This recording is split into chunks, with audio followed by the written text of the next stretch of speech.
All opinions and quotations in no way represent River West Radio and are the sole responsibility of the producer, guests, and callers. River West Radio is not liable for any legal issues arising from the content of this program. Obsolete, Mr. Wordsworth. You have no function, Mr. Wordsworth. You're an anachronism, like a ghost from another time. I am nothing more than a reminder to you that you cannot destroy truth. You're a bug, Mr. Wordsworth, a crawling insect, an ugly, misformed little creature who has no purpose here, no meaning. I am a human being. I exist. And if I speak one thought out loud, that thought exists, even after I'm shoveled into my grave. Delusions, Mr. Wordsworth. Delusions. The Bible, poetry, essays of all kinds, all of it appropriate to make you think you have a strength when you have no strength at all. You have nothing but spindly limbs and a dream, and the state has no use for your kind. Yeah? Well, we're gonna have to do something about that. This is RiverWestRadio.com, community-supported radio streaming live from Milwaukee, Wisconsin. I'm your host. My name is Michael Wordsworth, and welcome to Breaking Down the News, the show that presents the news highlights of the week, but with a twist. Breaking Down the News is more concerned in bringing you information that wasn't covered on the front pages. Headlines you don't want to miss, because not listening could be dangerous to your freedom, liberty, and health. And good afternoon. It is Monday, July 16th, 2012. Welcome to Breaking Down the News. I am Michael Wordsworth with Wordsworth Listening To. We're going to cover an interesting topic regarding London banking scandals. I'm going to break this down accordingly because honestly, when I started reading into this, I had to look up a few things just to even understand what they were talking about. And that's always important. It's important that we understand what the news is actually talking about. That's why we tend not to be interested in it. Why? Because we don't know what they're talking about. So if I can, I hope to be some assistance today. LIBOR, spelled L-I-B-O-R, is indeed the London Interbank Borrowing Rate. London Interbank Borrowing Rate. It's very similar to the bank discount rate that the Fed sets. When they say the Fed window, I always get this impression. There's Bernanke sitting in his office, there's a couple of clerks, and then there's this little window, like a drive-through, right? And banks come up there, and banks say, yeah, give me $1 billion to go and some fries. And the Fed says, well, we're going to loan it at this rate, 0.4%, 1.3%, whatever the case may be.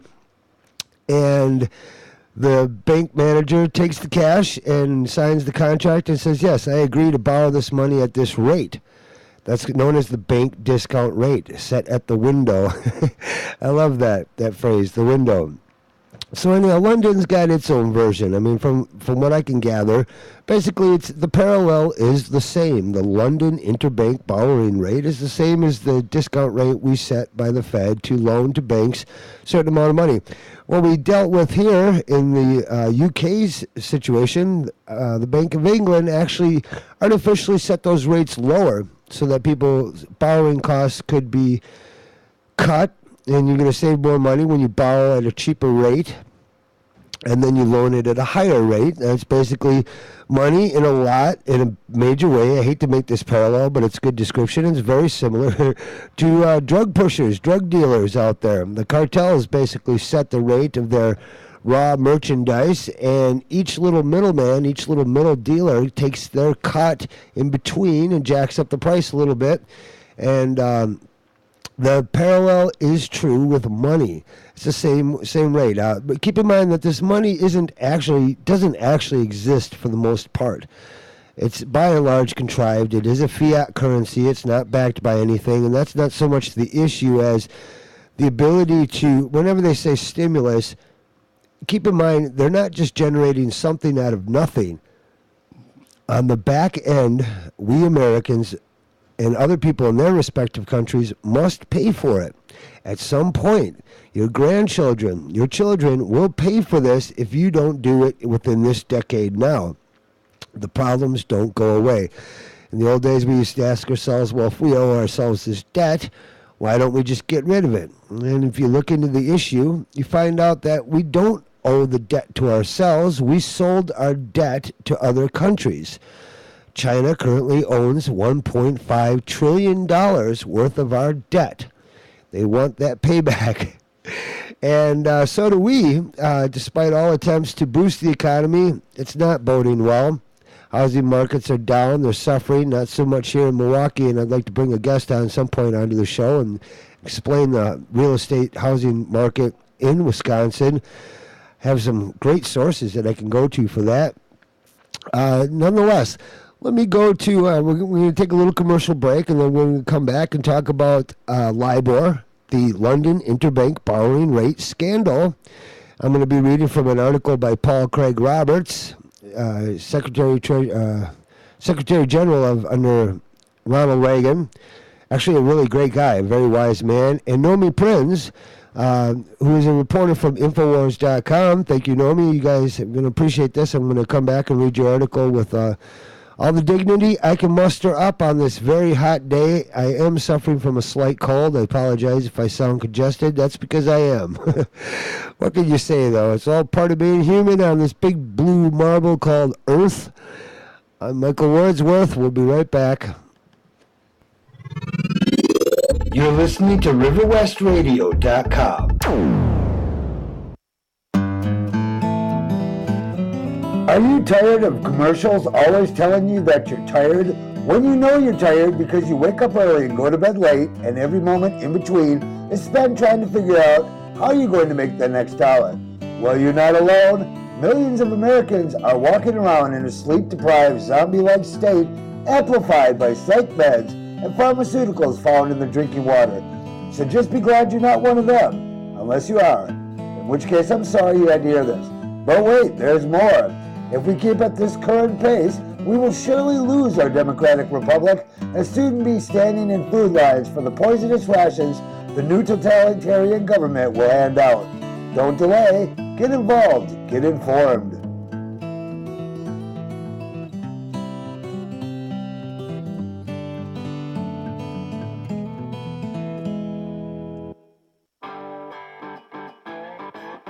When you're out on the road, you want to know them tires are touching the pavement. You want rubber to concrete. When you're out there, you want to drive knowing that you're in control of the wheel. But what about your government? Don't you think your government should have its reality check and the rubber hit the pavement? What's going to put the brakes on the rampant fiscal spending, budget problems? It's not the voter, it's not the constituents, it won't be the leaders. The problem ain't the leaders, it's the followers. Get behind the wheel, America.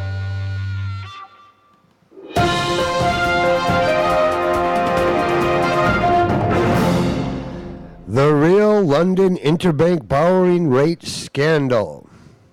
I'm Michael Wordsworth reading an article by Paul Craig Roberts, actually Dr. Paul Craig Roberts, and Nomi Prinz, reporter for Infowars.com. According to news reports, UK banks fixed the London interbank borrowing rate, known as LIBOR, with the complicity of the Bank of England, which is the UK's central bank, at a low rate in order to obtain cheap borrowing costs. The way this scandal is playing out is that the banks benefited from the borrowing at these low rates. Whereas this is true, it also strikes us as simplistic and as a diversion from the deeper, darker scandal. Banks are not the only beneficiaries of lower LIBOR rates. Debtors and investors whose floating or variable rate loans are pegged in some way to LIBOR also benefit. One could argue that by fixing the rate low, the banks were cheating themselves out of interest income, because the effect of the low LIBOR rate is to lower the interest rates on customer loans, such as variable rate mortgages that banks possess in their portfolios. But the banks did not fix the LIBOR rate with their customers in mind. Instead, the fixed LIBOR rate enabled them to improve their balance sheets, as well as to help perpetuate the regime of low interest rates. The last thing the banks want is a rise in interest rates that will drive down the values of the holdings and reveal large losses masked by rigged interest rates. The same is true here, actually, in America. Indicative of greater deceit and larger scandal than simply borrowing from one another at lower rates, banks gain far more from the rise in prices, or higher evaluations of floating rate financial instruments such as CDOs that resulted from lower LIBOR rates. As prices of debt instruments all tend to move in the same direction and in the opposite direction from interest rates, the effect of lower LIBOR rates is to prop up the prices of bonds, asset-backed financial instruments, and other securities. The end result is that the bank's balance sheets look healthier than they really are. On the losing side of the scandal are purchasers of interest rate swaps, savers who receive less interest on their accounts, and ultimately all bond holders when the bond bubble pops and prices collapse. It would sound something like that. We think we conclude that LIBOR rates were manipulated lower as a means to bolster the prices of bonds and asset-backed securities in the United Kingdom as in the United States. The interest rate on government bonds is less than the rate of inflation. The UK inflation rate is about 2.8%, and the interest rate on 20-year government bonds is 2.5%. Also in the United Kingdom, as in the United States, the government debt to GDP ratio is rising. Currently, the ratio in the UK is about double its average during the 1980-2011 period. The question is, why do investors purchase long-term bonds, which pay less than the rate of inflation, from governments whose debt is rising as a share of GDP? One might think that investors would understand that they are losing money and sell the bonds, thus lowering their price and raising the interest rate. Why isn't this happening? PCR's June 5th column, quote, Collapse at Hand, explained that despite the negative interest rate, investors were making capital gains from their Treasury bond holdings because the prices were rising as interest rates pushed lower. What was pushing the interest rates lower? The answer is even clearer now. First, as PCR noted, Wall Street has been selling huge amounts of interest rate swaps, essentially a way of shorting interest rates and driving them down, thus causing bond prices to rise. Secondly, fixing LIBOR at lower rates has the same effect. Lower UK interest rates on government bonds drive up their prices. In other words, we would argue that the bailed-out banks in the U.S. and the UK are returning the favor that they received from the bailouts and from the Fed and Bank of England's low-rate policy by rigging government bond prices, thus propping up a government bond market that would otherwise, one would think, be driven down by the abundance of new debt and monetization of this debt, or some part of it. How long can the government bond bubble be sustained? How negative can interest rates be driven? Can a declining economy offset the impact of inflation of debt creation and its monetization, with the result that inflation falls to zero, thus making the low interest rates on government bonds positive? That's a good question. According to his public statement, zero inflation is not the goal of the Federal Reserve Chairman. He believes that some inflation is a spur to economic growth, and he has said that his target is 2% inflation. At current bond prices, that means a continuation of negative interest rates. And you know what negative interest rates are? This is really interesting. One day, very soon, we're going to put money in our banks, and it's going to cost us to do so. That's right. Instead of getting paid interest, you get a negative interest rate where you actually pay them. Their interest, your interest now turns into a fee. That's the best way. Instead of getting a 5%, 6% on a CD or bond, you now get a fee, and you have to pay for it that they're going to deduct from your account. And if you don't keep track of that, you're going to think you have more money than you have, and then they're going to charge you more fees for overdrafts, and it just kind of compounds from there. Actually, my estimates is it costs about $1,000 a year to have a bank account, at the least, and that's if you manage it well. And now let's continue with the article. The latest news completes the picture of banks and central banks manipulating interest rates in order to prop up the prices of bonds and other debt instruments. We have learned that the Fed has been aware of LIBOR manipulation and thus apparently supportive of it since 2008. Thus, the circle of complicity is closed. The motives of the Fed, Bank of England, U.S. and U.K. banks are aligned with their policies, mutually reinforcing and beneficial. The LIBOR fixing is another indication of this collusion. Unless bond prices can continue to rise as new debt is issued, the era of rigged bond prices must be drawing to an end. It would seem to be only a matter of time before the bond bubble bursts. That's the sound of the bond bubble bursting. Naomi Prinz is the author of It Takes a Pillage and a former managing director of Goldman Sachs. Thank you, Naomi. Excellent. I didn't know you were actually a former managing director of Goldman Sachs. And this article first appeared at Paul Craig Roberts' new website, Institute for Political Economy. Paul Craig Roberts was Assistant Secretary of the Treasury for Economic Policy and Associate Editor of the Wall Street Journal. He was a columnist for Business Week, Scripps Howard News Service, and Creators Syndicate. He has also had many university appointments. His internet columns have attracted a worldwide following. I'm Michael Wordsworth. We're going to come back with more news. Stay tuned, and thank you, as always, for listening. You're listening to RiverWestRadio.com. And now it is time to make light of the issues. Economists, that's right, economists. You know they're about the most useless thing. They're paid to be wrong 2/3 of the time. And I'm telling you, our economy, they keep telling us our economy is getting better, right? Right? I mean, what a joke. It's like Hitler reporting back to the German people that he's winning the war. Isn't it? I mean, just look at the jobs market right now. It's just ridiculous, huh? We must be having a jobless recovery. A jobless recovery.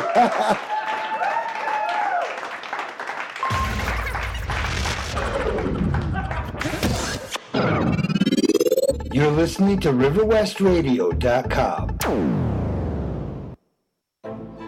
It's like the roaring 20s all over again. The stock markets are well above 12,000. It's as if nothing could go wrong, or could it?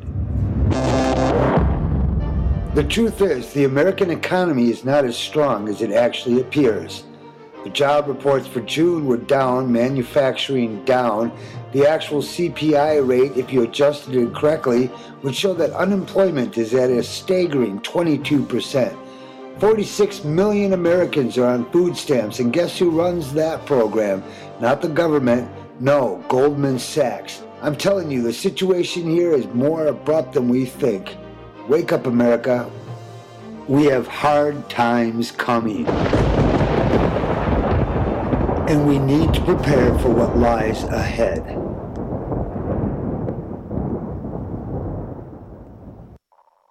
now it is time to make light of the issues.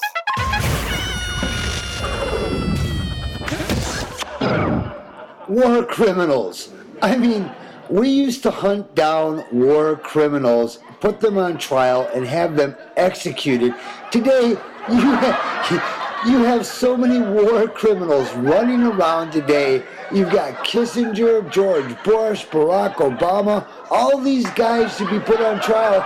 George Bush can't even go to Switzerland anymore. I'm telling you, they wanted to arrest him.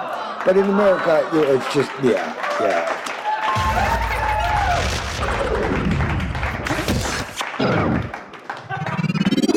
You're listening to RiverWestRadio.com.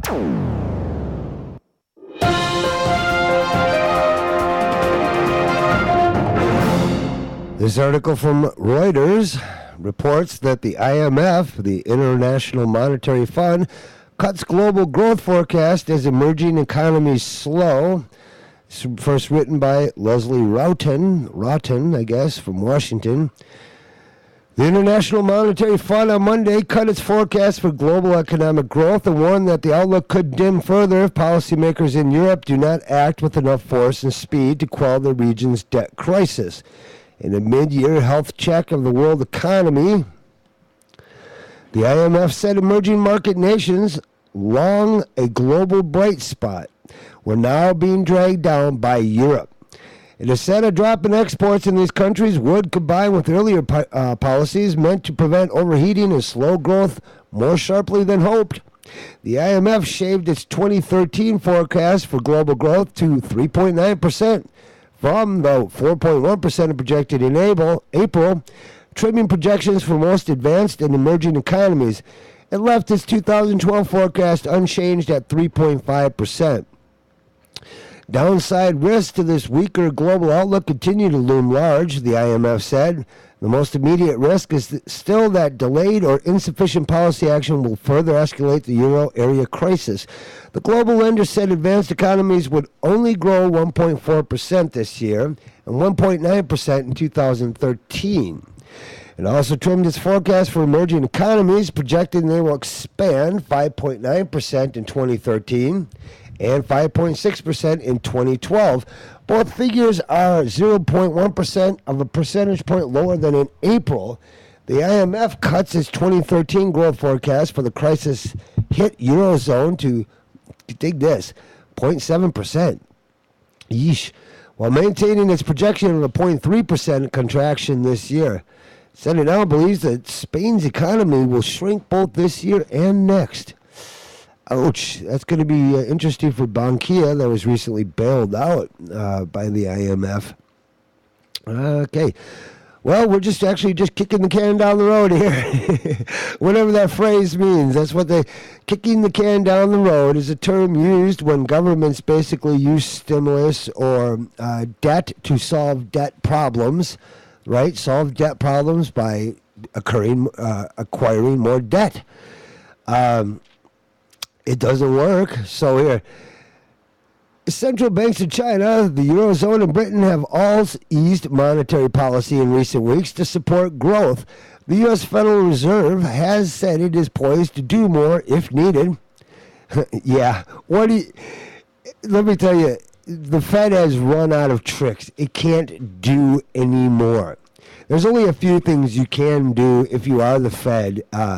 You can keep interest rates low. That's what they've been doing. If you raise interest rates, see, the problem is when interest rates on short-term bonds tend to look more attractive than long-term bonds, the question of why even having long-term bonds comes into play. And eventually those interest rates got to go up. Basically, you can borrow, spend, or fix rates. And we'll see how this is going to happen. But that proverbial can, it just gets kicked around. It's an empty can containing all of our debt, trillions of dollars worth of debt. And boy, buddy, let me tell you, it's going to be a noisy can. You know, that's what they say, empty cans make the most noise. It's going to be, my nun of a school teacher always used to tell me that. Anyhow, continuing with this article from Reuters, moving in the right direction, but, that's kind of, but what? You know, they're not moving in the right direction, Reuters. You guys are paid 2/3 of the time to be wrong. The fund praised crisis fighting measures adopted by European leaders at a summit in June as steps in the right direction, but called for more fiscal and banking integration. Of course they did, because the objective there is, the big banks say, we've got too much regulation, and they got underneath Robin Rubens to remove the Glass-Steagall Act under Clinton's administration, essentially deregulating the banking industry between the firewall between commercial and investment banking, which allowed banks to run rampant with corruption. And they did. Their argument was, where our hands are too tied, these silly little regulations that prevent us from completely screwing and raping the public is holding us back from our already exorbitant profits. And of course the public is stupid, ignorant, uninformed, and can't respond because they're too busy. They don't frankly know. And when you don't know, you're not running your own life, and when you're not running your own life, what happens? Somebody else is going to run it for you. It's the law of something down here. I don't even know what law you would call that, but it's just the way it is. That's just the way it is. Okay, anyhow, I have to interrupt these articles because sometimes when I'm reading them, I don't want you to think I'm just reading articles here. I'm reading what's relevant, and I'm trying to break through the spin, trying to break through the hype and propaganda and bring you what's actually relevant to you, the U.S. citizen, because why? Why? We're all affected by this, just the same. So what did the IMF says that European leaders in their summit in June, they're making steps in the right direction. No, they're not, but called for more fiscal and banking integration. So what's happening is they're asking for even less regulation, even more power centralized and conglomerated into fewer banks. Why? Why would you? What does that sound like? It sounds like a monopoly, or at least an oligopoly, a monopoly owned by several different owners. Anyhow, let's see what who's it? It urged the creation of a pan-European, I guess at the summit, these guys, the IMF, this article just has it. It urged the creation of a pan-European deposit insurance guarantee program and a mechanism to resolve failing banks, and call on the ECB to provide ample liquidity to support banks under sufficiently lenient conditions. I understand that, and that is funny because that means just screw you. It made clear, however, that Europe was not the only risk. Really? Gee, you think? The IMF, which trimmed its U.S. forecast slightly, said concerns were rising over a political battle brewing in Washington over how to avoid painful automatic spending cuts and tax increases at the start of next year. Automatic spending cuts. I love that term. That's, in other words, where it's just kind of like, well, look, we have no choice. We got to cut this. But they're always cutting budgets on the state, federal, local level. They're always telling the police officers, we don't have any revenue, but they don't tell you that the comprehensive annual financial report never rolls over the profits from last year. And so your new budget deficits are the result of, they're fabricated. They're just quite plain and simple fabricated. All right, police, get out there and make sure you write all the tickets you can, because that's what your masters, you chose this job. I know. And it's a job. And, but it's a tax. Really, you guys are tax collectors at this point. Just like the king of all, he sent his tax collector running around. Peasants used to get taxed for windows, breathing the air, walking on roads, whatever it took, not being miserable enough. It's the new modern version of it. And yeah, I know you can take your attitude of, well, I don't care. It's what I got to do. It's how I make my living. I like driving around my squad car and looking at the public with disdain because they're all scum. Well, you know what? You are the public too. We're all the public. I mean, really, the way society is, I mean, whether it's corporate, corrupt police or degenerate citizens of the U.S. that are, you know, just degenerate citizens. It's all the same problem, essentially. Society is a reflection of our own inner state, of our own inner condition, our shortcomings and shortfalls. It's being reflected here. We went into a bend of materialism here. We became a godless nation, and I can't blame those that have rejected Christianity and other major religions, because the churches are hypocrites. They're sick, disgusting hypocrites that are only concerned with chants and prayers and building and collecting and maintaining their little dogmatic institutions. You've squeezed out any spiritual life out of society, and they in rebellion had turned to materialism. And I don't know if they so much rejected God as just really reject the church. The sad thing is most people equate God and the church as synonymous, and it's just not true. The church is just another chump, punk-ass authority on planet Earth that, you know, is in control. And the control is maintained at the tip of a gun and by brainwashing. In this case, religions prefer to work through brainwashing. So all you poor bastards out there praying to Jesus Christ, I hope you pray for your own souls, that you wake the freak up and understand that your religions are dead books. They're dead religions. And this is part of the reason why people are running to materialism. Why are you so segregated? I don't know. Christianity is one of the most segregated religions I've ever seen.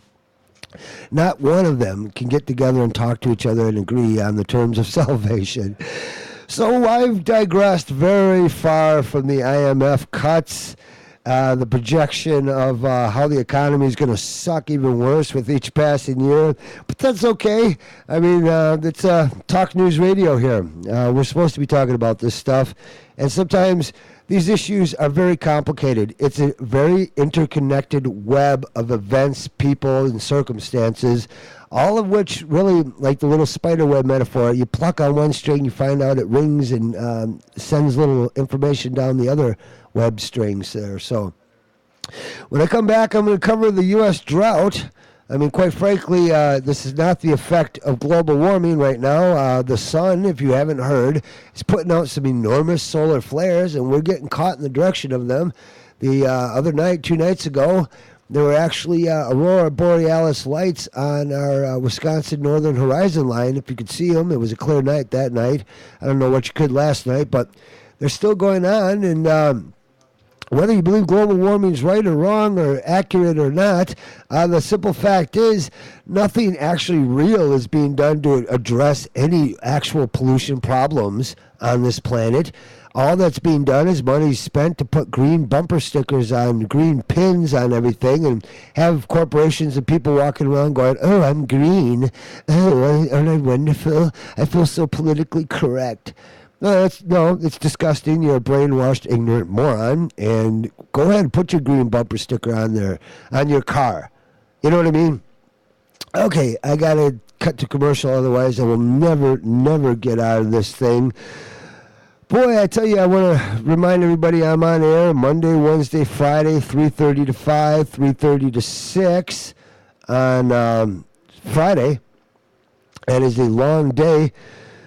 I'm going to read about the drought coming back. I'm Michael Wordsworth. You're listening to Breaking Down the News on RiverWestRadio.com. In fact, here's a station identifier to tell you that very fact. You're listening to RiverWestRadio.com. And now it is time to make light of the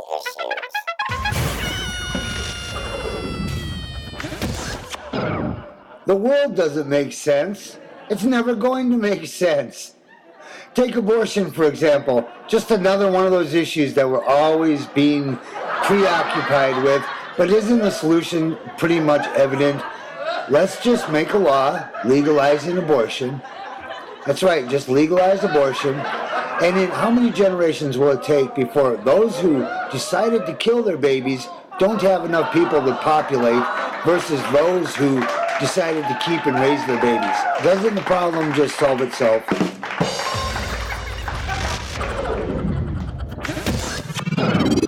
You're listening to RiverWestRadio.com.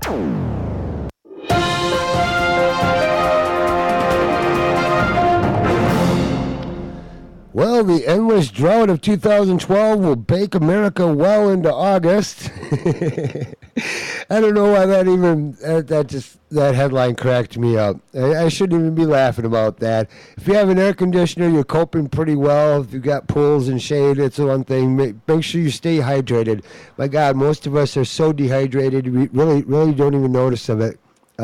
Please, you need to get some coconut water. Actually, coconut water is starting to be sold in a variety of ghetto marts and gas stations, and I'm happy to see that. That's a far better hydrator than that fake Gatorade. Just, a bunch of sugar water, really.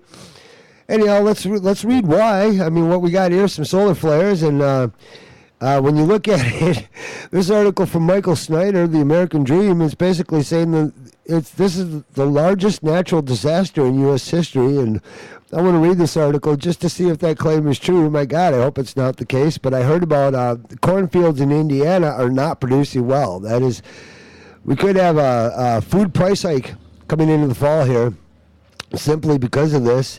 And I just want to say, keep in mind, this is not global warming per se. This is actually the sun. Global warming, when we speak of that, we're talking about man-made causes affecting climatic change. And whereas that may or may not be true, the evidence is it varies from what source you get your information from. If you're listening to big corporations and oil companies, they want you to believe in global warming.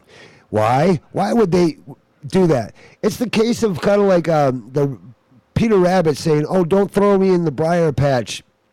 I don't know if you're familiar with this story, but basically, the rabbit wants to be thrown into the briar patch, and the farmer ignorantly does so because the rabbit fooled him. Well, in this case, big corporations, they're actually very pro-communism, pro-socialism. It benefits their monopolies, and it makes it easier for them to do things like mandate that you buy insurance from certain companies because it's the law now. Does that sound familiar? What issue am I talking about there? In any case, let's read this article from The American Dream by Michael Snyder. The endless drought of 2012 will bake America well into August. And I'm trying not to laugh when I say that very hard. Bake America well. Yes, sir.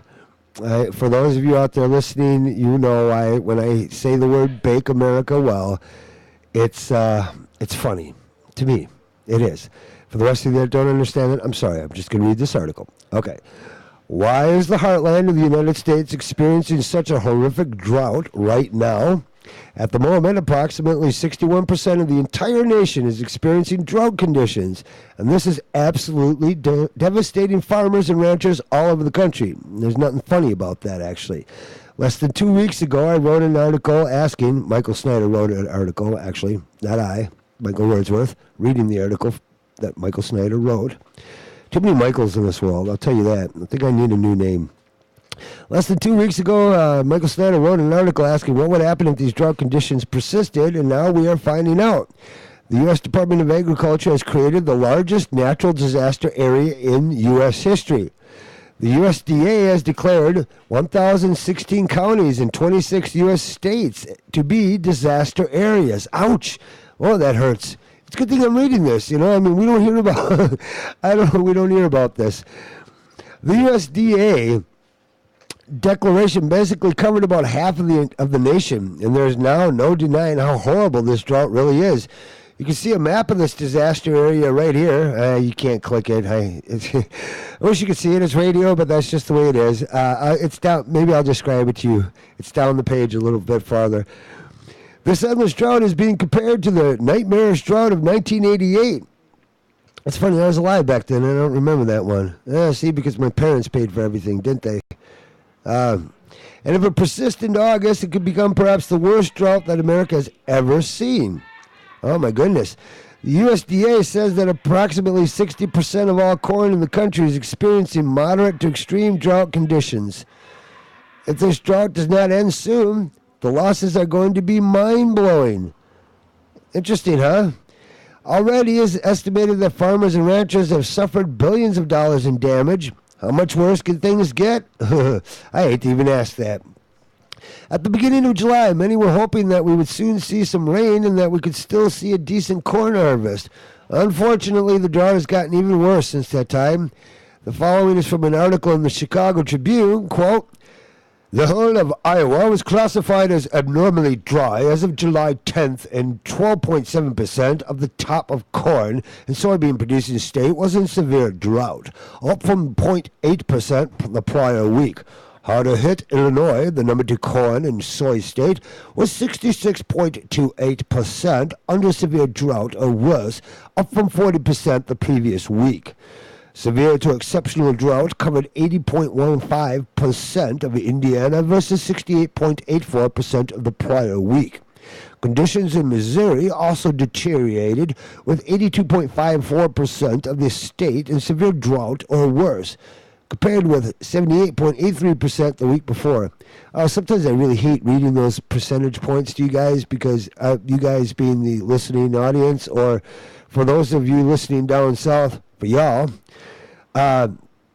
Anyhow, basically what I just read from the Chicago Tribune, it's not good news. All right, the Drought Monitor has a little map here, and nearly the southern half of the country is extremely dry right now. I wish I could show, what do we got, abnormally dry. Yeesh. We've even got Wisconsin as abnormally dry. Drought exceptional. Where are the hardest hitting areas? They're kind of sporadic, but basically I'm looking at this map of the United States, and ouch, except for Florida, Maine, Portland, Oregon, Seattle, Washington, a little bit of Northern California, everything's, and northern Wisconsin. Everything else is pretty bad. It's being projected that in some of the major corn growing areas, as much as 60% of the crops could be lost. Ouch, 60%. That's not going to be good. It is not going to be good. Many farmers that had been desperately hoping for rain are now becoming resigned to the fact that their crops are not going to make it. The following is from an article in the New York Times, and I quote, I got to impersonate the New York Times. I guess it's corn is anywhere from knee-high to waist-high. I can't even do it. I was in the corn's anywhere from crap. I can't find the right accent for this particular, the New Yorker.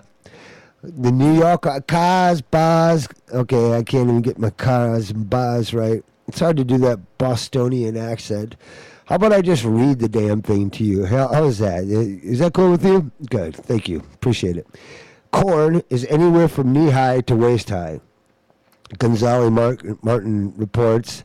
Oh, that's kind of bad. I mean, we need the corn to be as high as an elephant's eye. Isn't that the phrase?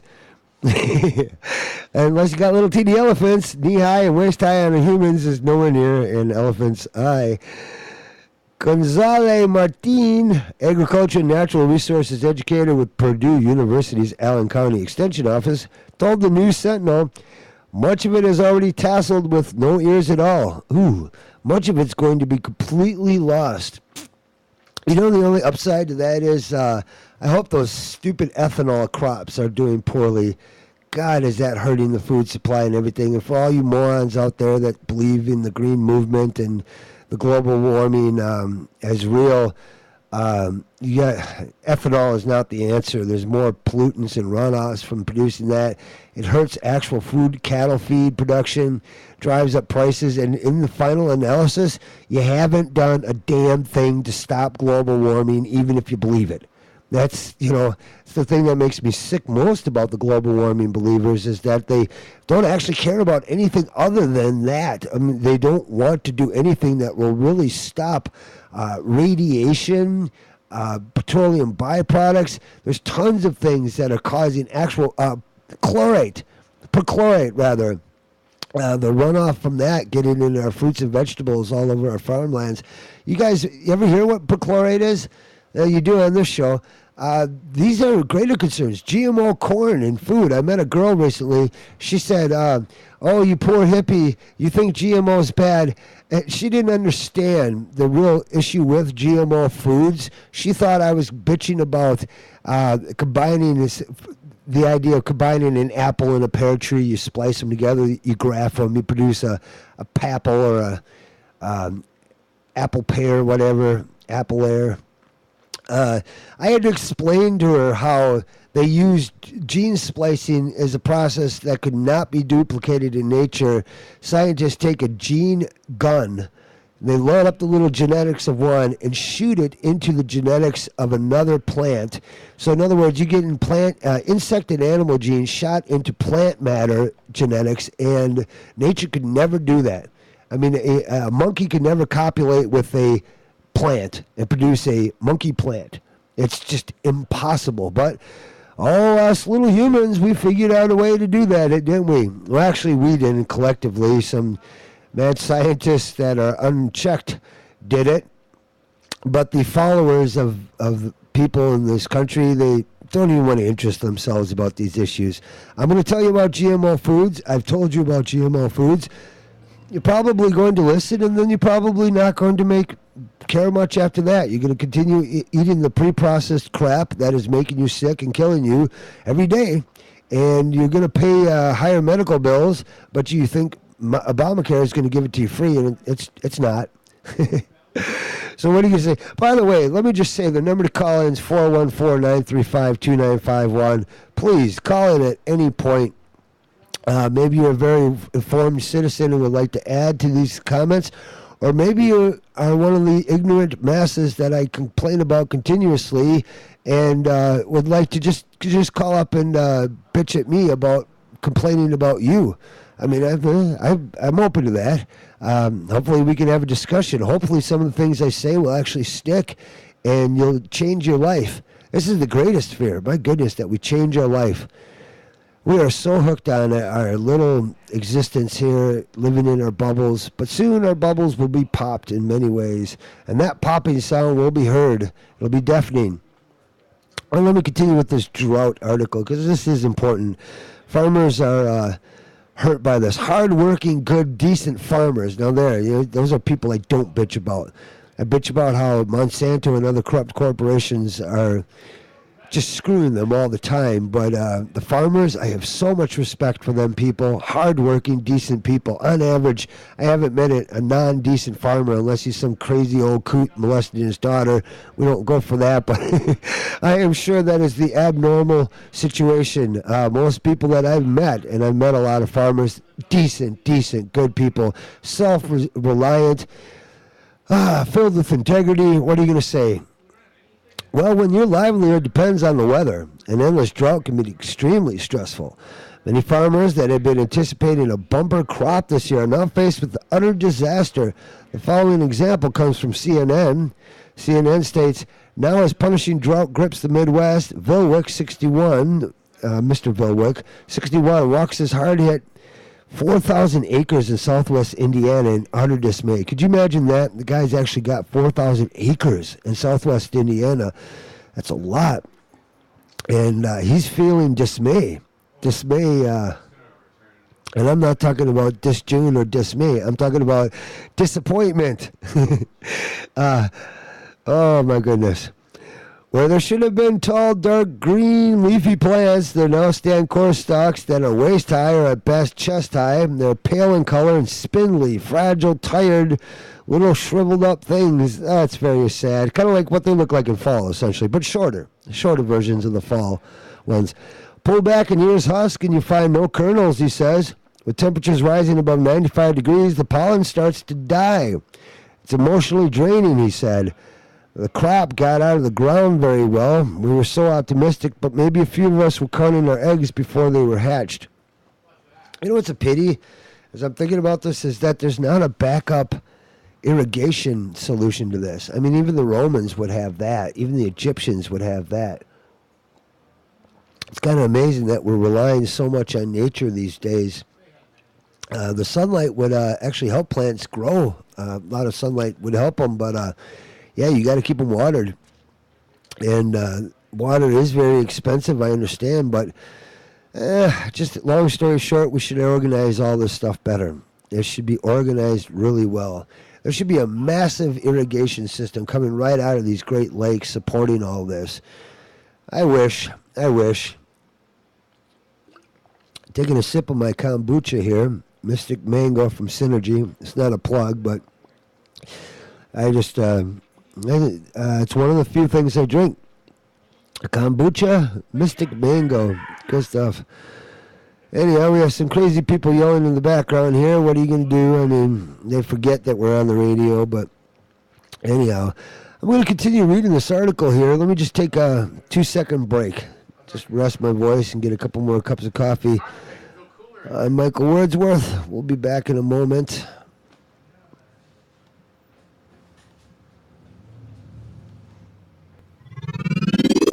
You're listening to RiverWestRadio.com.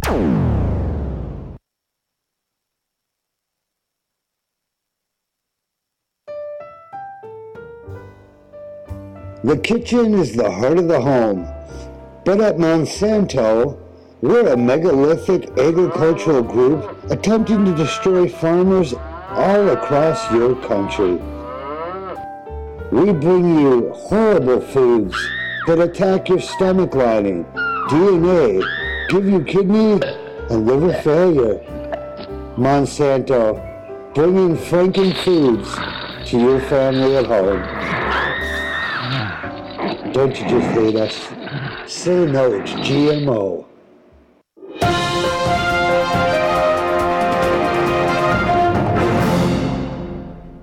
Unfortunately, things do not look promising right now. It's been projected that the Corn Belt will experience extremely high temperatures and very low rainfall all the way through mid-August. That's horrible news. The following report comes from AccuWeather.com. AccuWeather.com agricultural meteorologist. Can you believe this? Meteorologist. I shouldn't have a problem with that word, meteorologists are concerned that new and frequent waves of near 100-degree temperatures and stinging rainfall will further stress crops over Iowa, Illinois, and Nebraska into mid-August. I mean, my God, that is horrible news. When temperatures are very high and rainfall is very low, evaporation happens very rapidly. As AccuWeather.com notes, when the ground becomes very, very dry, it can create a vicious cycle that feeds on itself. Evaporation rates are very high into the first part of August. Soaking rain on a regular basis instead of a brief downpour is needed to be of benefit beyond a couple of days.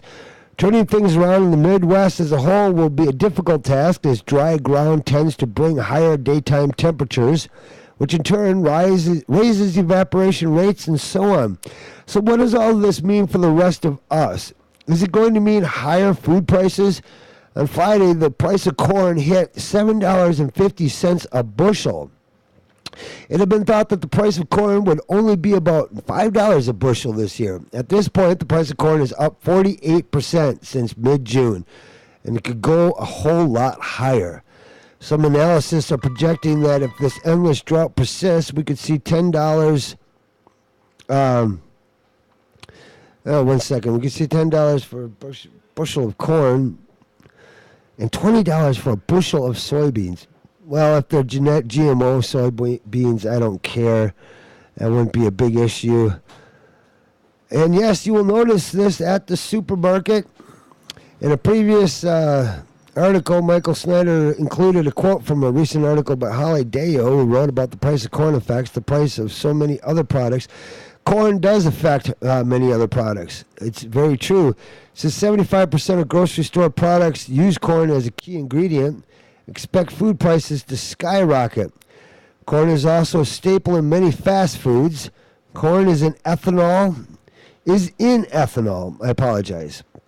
It's not an ethanol, it's in ethanol. And the main food sources are chickens. And the main food source or chicken. You know, this article, I'm not screwing this up this time. The article doesn't make sense. Or at least this quote from Holly Deo. Thanks, Holly. Appreciate it. In addition to this, maize is, and I'm continuing her quote, maize, which is another name for corn, another type of corn, is in many things that aren't obvious, like adhesives, aluminum. Isn't that something? I didn't know that. Aluminum.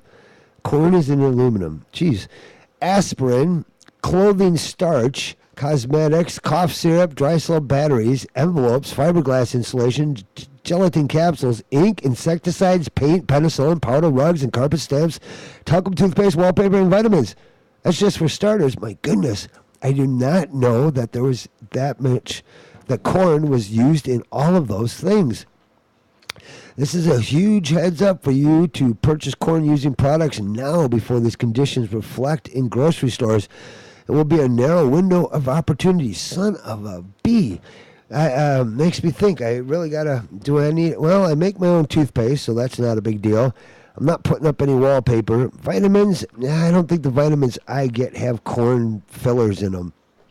Ink, gelatin capsules, well, maybe, I don't know. Paint, penicillin, don't have paint, but I use oil paint, so, no, I'm just going through this list of seeing dry cell batteries, cough syrup, aspirin. No, I don't use any of these things, so good. That's so funny. Maybe it isn't, but this endless drought is also a complete and total nightmare for ranchers. Now, there's nothing funny about that. Beef prices could shoot up. The ranchers could lose a lot of money this year. I hate hearing about that. Those guys work very, very hard. Unless you're one of those ranchers, like, got your cows cloned or have them penned up in there and they never see the light of day. I don't respect you guys. You guys make me sick. You shouldn't treat animals like that, even if they are food. But just even if you don't care about animal rights, hey, that's not healthy. Human beings shouldn't be eating animals like that. But hey, you know what? The problem isn't our leaders. It's us, the followers. We have got to start demanding one simple way to correct problems. Vote with your dollars. Do not buy crappy corporate products that kill you, make you sick, your children and your pets sick. Take your money, buy from local producers with integrity, support them. Understand you can't buy everything local, but research the companies that you buy from. Stop being mindless sheep. Bah, Obama will save us. He's going to give us free houses and cars and health insurance. Yeah. I bitched about Bush when he was in office, and now I guess it's time to bitch about Obama. Actually, I hate complaining about any of them. What are you going to do, though? Again, my emphasis is it's not the leaders, it's us, the followers. We, the people, have got to start to become more conscientious consumers. We must. In fact, I got a little commercial on like that that explains that. Which one is this? It's the anti-commercial commercial. Here. Let me play it real quick. This kind of says it all. Every day, people wake up all over the world and hear commercials like this one, with soft music and a soothing announcer's voice telling you how great some big corporation's new technology will help you and your family. But it is important to remember, these companies could give a flying fuck about you or your family. That's why Breaking Down the News has made this commercial to counter their commercials. Don't be fooled by them. The battle is to gain control of your mind through media propaganda. Just say no to evil corporations and their slick computer graphics designed to brainwash viewers. Vote no with your dollars, and we will regain the health of our nation, one consumer at a time. And that's right. Vote no with your dollars, and we will regain this nation one consumer at a time. I'm Michael Wordsworth. This is Breaking Down the News. We're breaking down the drought situation, a situation that's only compounded by the massive solar flares being released from the sun starting back in March, continuing all the way through the summer. The predictions are from AccuWeather.com and other various credible sources that we are going to experience this through August. Drought conditions that are going to affect corn prices because the farmers' corn crops are not coming in. And believe me, that affects cattle feed, ethanol. Apparently all these commercial products use corn as part of their element in there. I did not know that. I guess it's a learning. Every day you learn something new. So things have gotten a lot worse very quickly. A lot of ranchers are selling off their cattle because this drought is making it very difficult to continue to feed them. So expect higher meat prices in the fall and winter as well. Ouch, it's already as high as it can be, isn't it? This all comes at a really bad time. We are already on the verge of a global financial catastrophe. Can I say that again? We are already on the verge of a global financial catastrophe. Agriculture was supposed to be one of the few bright spots in the U.S. economy. I mean, frankly, commodities are the only place to go these days. You people got to get the hell out of the stock market, move into commodities, move into stable currencies, Swiss francs, all right. And sadly, the U.S. is not the only one having problems with crops this year. For example, in Germany, farmers are actually experiencing a full-blown plague of rats. Yes, seriously. Isn't that something? The following report from Der Spiegel. Der Spiegel article shall explain to you. I can do this. All right. This is going to be funny with the German accent. Full-blown plague of rats from Germany. Here you go. Millions of field mice are overrunning the central German states of Thuringia and Saxony-Anhalt, much to the concern of local farmers. The rodents are devastating food crops, continuing yields up to 50%. Yeah, getting birds of prey to hunt the critters didn't help. No. Rats are everywhere. They're running rampant, and now farmers want to be allowed to use They want to be allowed to use the banned rat poison. The rat poison that poisons the humans. We must get rid of the rats. Isn't it something that Germany is having a full-blown plague of rats? I guess there's some comedic, probably not. Reminds me of London. You remember the London bridges falling down, or the burning of London? It actually turned out that was a good thing. There were many plague-ridden rats living in the walls. I mean, by the hundreds of thousands of rats all over the damn place. Millions of field mice are overrunning the central German states of Thuringia. Millions of field mice. Jeez, millions of field mice. That is a lot of, and they're eating the crops as they go, cutting yields by up to 50%. You can imagine that? You work all summer and you got to split 50-50 with a rat. It's bad enough. Then the government takes another 25 to 40%. Boy, with your profit margins, you might as well just at the end grow up for yourself and say screw it, right? So why is all this happening? Why is nature going crazy all of a sudden? Yeah, there's many, many answers for that. And I can't answer everything on the show. We're going to go into, I wish I could toss up to a vote what article I read next, but I guess it's not really possible. Apparently, the Pentagon is releasing comics for globalist domination. That's kind of an interesting article. They say that the government's spending your hard-earned money on a slick propaganda effort called America's Army Comics, a free iPad and Android tablet application that will allow readers to experience combat and other issues in digital format. Who knows? I mean, this is crazy. How can they even make up all this entertainment we have?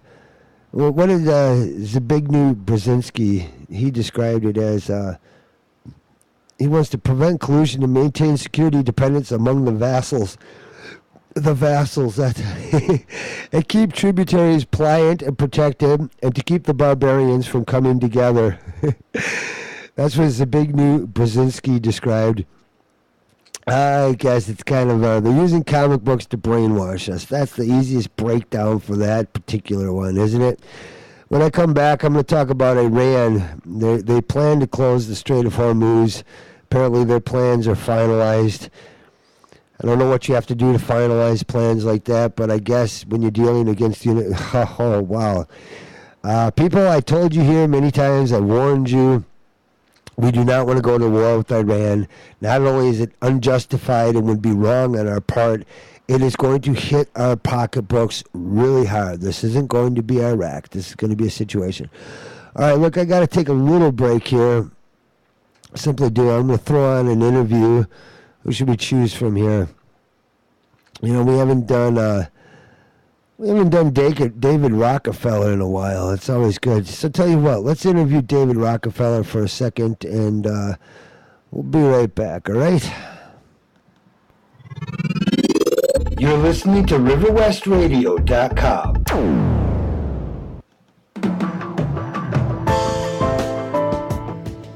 Once again, the Bilderberg meeting is happening today in Chantilly, Virginia, where many of Europe's top bankers and technocrats are gathering in secret to plan the global economy for the next 12 months.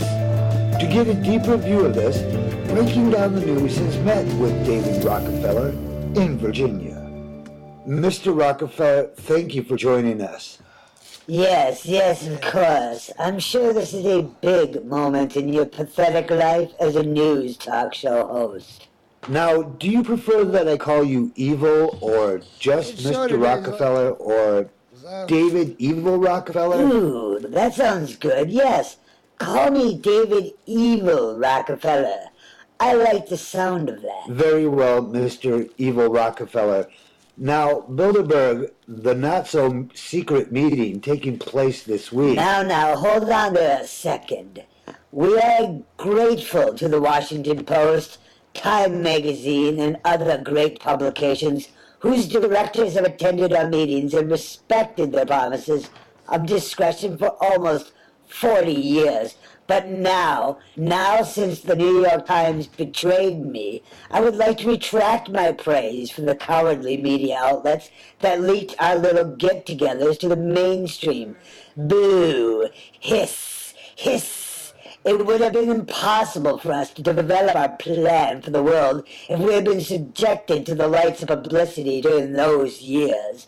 But the world is more sophisticated and prepared to march toward a world government. The supranational sovereignty of an intellectual elite and world bankers is surely preferable to the national auto-determination practiced in past centuries. But Mr. Evil... That's David Evil Rockefeller to you. My apologies. No, You should get it right. You're a reporter for Lucifer's sake. Pardon me, David Evil Rockefeller. That's better. Normally, we hate to be forced out of the shadows, but some fat bastard keeps blowing a bullhorn at my hotel room all weekend, shouting, the answer to 1984 is 1776 or something like that. I mean, what the Hades does that mean? Well, this unruly blowhard has got the people all up in arms. Well, yes, the people are revolting. They most certainly are. Pardon? The people, yes, they are most revolting. No, I meant the people are revolting against these secret meetings taking place now that the public has become aware of them. Oh, that. Well, of course, but they don't pay attention. They don't listen. Most don't even know who I am or what I do. That isn't true. Not of the young people these days. They don't see much of a future ahead of them because of men like you and the Bilderberg attendees. The younger generations are starting to really pay attention. Ah, but that is exactly why I created Justin Bieber. Made him out of some spare parts I had laying around. I would still say the tide is turning and the people are waking up to your corrupt technocratic system. This present window of opportunity, during which a truly peaceful and interdependent world order might be built, will not be open for long. We are on the verge of a global transformation. All we need is the right major crisis, and the nations will accept the new world order. All right, calm down. At this year's meeting of the Bilderbergers, you've got some big-time European heavyweights there. Dr. Joseph Ackerman, Angela Merkel, Herman Van Rompuy, all meeting with you to figure out what to do with the economy for the next 12 months. Now, if Greece is to leave the Eurozone, the rumor is that the Bilderbergs are panicking. I don't think Greece is going to leave the euro. Germany doesn't want it to leave the euro, and Greece signed off on this memorandum with Troika, as it's called, which is effectively turning their sovereignty over to outside forces, and it's up to Germany, not the Greek people. They lost their sovereignty. I don't see that happening. It's not up to them. It's not their choice. Germany wants to keep Greece, to keep the euro cheap. If it wasn't for Greece, the Deutschmark would trade like the Swiss franc. It would be 20 or 30% higher, and their whole export model would crumble. Right now, Germany is making it out like bandits. They're making money the old-fashioned way. By earning it? No, by stealing it. Since the reunification of Germany, something that wouldn't have happened without the euro, Germany has become a superpower once again. Basically, it's a leveraged buyout. All the assets of Greece are being taken by outsiders. And those are good income-producing assets like shipping, tourism, lotteries. You are forgetting the gold mines. Don't forget the gold mines. Right, gold mines. Those were privatized and sold off, correct? Yes, approximately 111 tons of gold. I'm going to melt it all down and make little figurines of Justin Bieber that the kids can pray to. But the IMF is bankrupt and they're lending money to Greece. They had to borrow trillions to execute a leveraged buyout. Ah, but the real trick is getting the Greeks to sign on to this debt. Get it? We borrow the money to lend to them and then take over their sovereignty as we buy out their assets. It's brilliant, simply brilliant. And then those assets go back to the IMF creditors. They want the fees. Christine Lagarde says, just give me the fees. Give me my salary and you can rob the Greeks blind for all I care.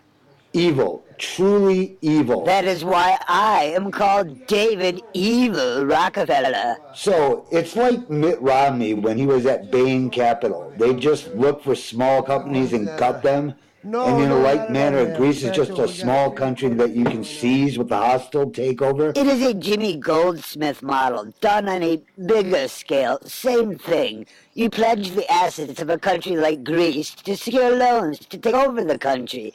Sell the assets, keep the difference, make lots of money. The people lose their sovereignty, their jobs, and I get to add another platinum-covered toilet in my horse stable. So these Bilderberg meetings are a great way for you and the world's leaders to meet behind the scenes with no transparency and just basically decide the fate of any given economy. Well, yes, and up until now it was a secret, but no matter. It was no coincidence that we took Ireland, Greece, Portugal, and then Spain in that order. This year, the big question is, where do we go next? France? Maybe UK is an interesting choice. It's similar to how you peasants buy houses, but we get entire countries for pennies on the dollar, you see. The IMF since the 60s has preyed on Africa, then South America, then Southeast Asia. Yes, well, while America was obsessed with Iraq, we were very busy taking over those regions. But China threw you a curveball. They had a different model. Well, China did good business, and that is inconsistent with the Bilderberger policy. However, the U.S. can't really tangle with China because China is now the U.S. biggest creditor, and the whole thing is a sticky situation. I would like to read you a quote from Bill Moyers about you. May I? Ooh, yes. If it's about me, Mommy always talked about me and I liked it. Talk about me, talk about me. David Evil Rockefeller is the most conspicuous representative today of the ruling class, a multinational fraternity of men who shaped the global economy and managed the flow of its capital. Rockefeller was born into it, and he has made the most of it. But some critics see a vast international conspiracy he considers a circumstance of life and just another day's work. In the world of David Rockefeller, it's hard to tell where business ends and politics begins. It is. It really is. Some days I wonder how history will look back on my takeover of the United States, and they will ask that very question and just don't know how I would answer even now. So you admit that you want to take over the United States. For more than a century, ideological extremists at either end of the political spectrum have seized upon well-publicized incidents, such as my encounter with Castro, to attack the Rockefeller family for inordinate influence they claim we wield over American political and economic institutions. Some even believe they are part of a secret cabal working against the best interests of the United States, characterizing my family and me as internationalists and of conspiring with others around the world to build a more integrated global political and economic structure. One world, if you will. If that's the charge, I stand guilty, and I'm proud of it. Wait, didn't you write that in your personal memoirs? Ooh, you're a smart one, Mr. Wordsworth. Well, thank you, I guess. No, I hate that. Hate it. The second we gain control of America, people like you will have to go. And by go, I mean disappeared with black hoods over your heads. Now that is scary. You should be scared. Very scared. I am not afraid. Oh, you will be. You will be. This has been an exclusive interview with David E. Rockefeller in Chantilly, Virginia. I'm Michael Wordsworth. Back in a moment.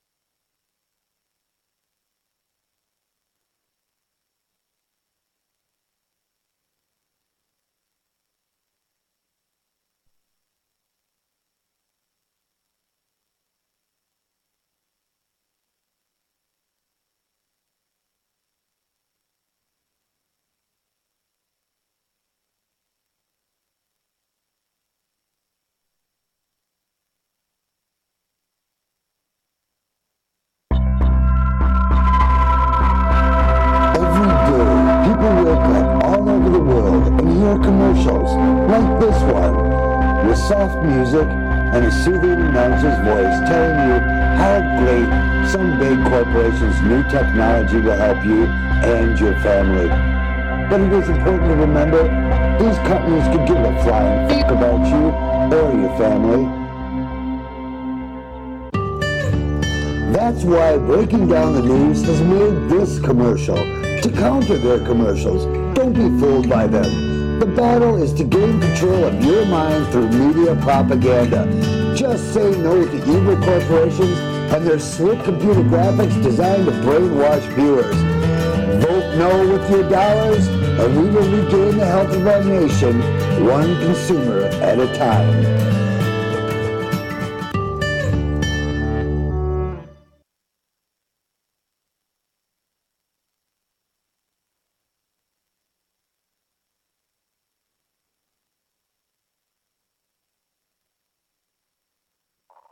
And now it is time to make light of the issues. Economists, that's right, economists. You know they're about the most useless thing. They're paid to be wrong 2/3 of the time. And I'm telling you, our economy, they keep telling us our economy is getting better, right? Right? I mean, what a joke. It's like Hitler reporting back to the German people that he's winning the war. Isn't it? Isn't it? I mean, just look at the jobs market right now. It's just ridiculous, huh? We must be having a jobless recovery. A jobless recovery.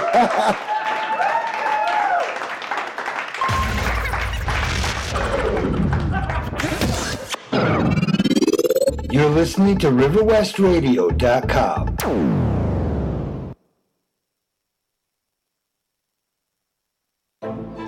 It's like the roaring 20s all over again. The stock markets are well above 12,000. It's as if nothing could go wrong, or could it? The truth is, the American economy is not as strong as it actually appears. The job reports for June were down, manufacturing down. The actual CPI rate, if you adjusted it correctly, would show that unemployment is at a staggering 22%. 46 million Americans are on food stamps, and guess who runs that program? Not the government, no, Goldman Sachs. I'm telling you, the situation here is more abrupt than we think. Wake up, America. We have hard times coming. And we need to prepare for what lies ahead.